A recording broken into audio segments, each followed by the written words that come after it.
Bonjour, je suis Ahmed Benabadji. Je suis l'un des membres fondateurs du collectif Maroc des émergences dont je veux vous parler et qui est le prolongement de plusieurs années d'engagement citoyen et de travail de recherche académique.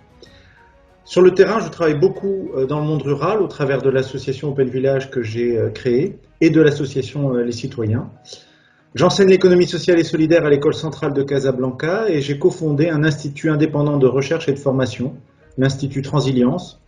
dans le but de mieux comprendre les dynamiques communautaires et territoriales et d'accompagner les acteurs de terrain et les décideurs privés et publics. Alors l'un des chemins qui nous amène au Maroc des émergences démarre à 2 heures de Marrakech, à 1600 mètres d'altitude, dans un village où vivent 600 personnes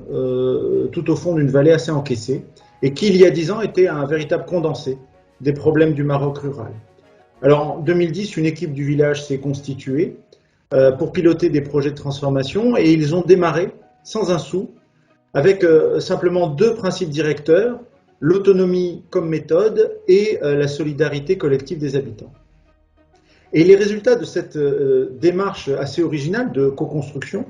ont dépassé les espoirs au point que le village est aujourd'hui cité en exemple dans de multiples documentaires, articles, thèses. Et tout ça, ça a été fait par le village dans un processus d'émergence piloté par les habitants qui ont su constituer autour d'eux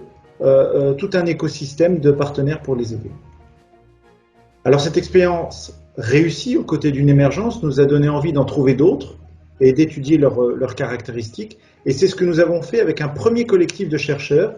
qui a produit un rapport intitulé « Pour un Maroc des émergences » dans lequel nous avons étudié plusieurs initiatives locales probantes et nous avons cherché à comprendre ce qui était invariant entre toutes ces expériences et comment à partir du micro-local on pouvait imaginer une stratégie nationale pour les soutenir et pour les démultiplier.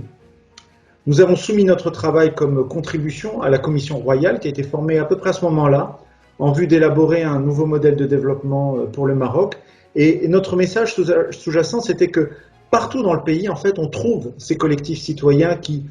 élaborent, qui testent des solutions et que ces solutions émergentes, elles méritent qu'on les soutienne parce qu'elles portent en germe des voies de développement fécondes pour le pays. Donc, nous sommes allés défendre notre rapport en audition devant la commission et nous avons été entendus et manifestement parce que nous n'étions pas les seuls à porter ce message, le nouveau modèle de développement qui va donc être mis en œuvre par le tout prochain gouvernement met ainsi dans ses priorités les territoires, consacre le rôle de la société civile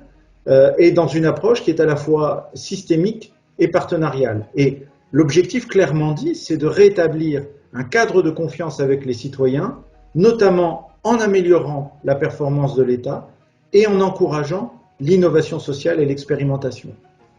Alors il reste maintenant à accompagner le changement en partageant, en capitalisant sur les expériences, en développant de nouveaux outils. Et ça va être le rôle étendu d'un Maroc des émergences V2.0 que nous sommes en train de constituer avec des partenaires institutionnels et académiques de grande qualité. Le Maroc est dans une phase charnière où beaucoup de choses vont se redéfinir, mais voir que certains des mots-clés de cette nouvelle ère sont territoire, société civile, partenariat, eh bien, cela nous donne énormément confiance dans l'avenir.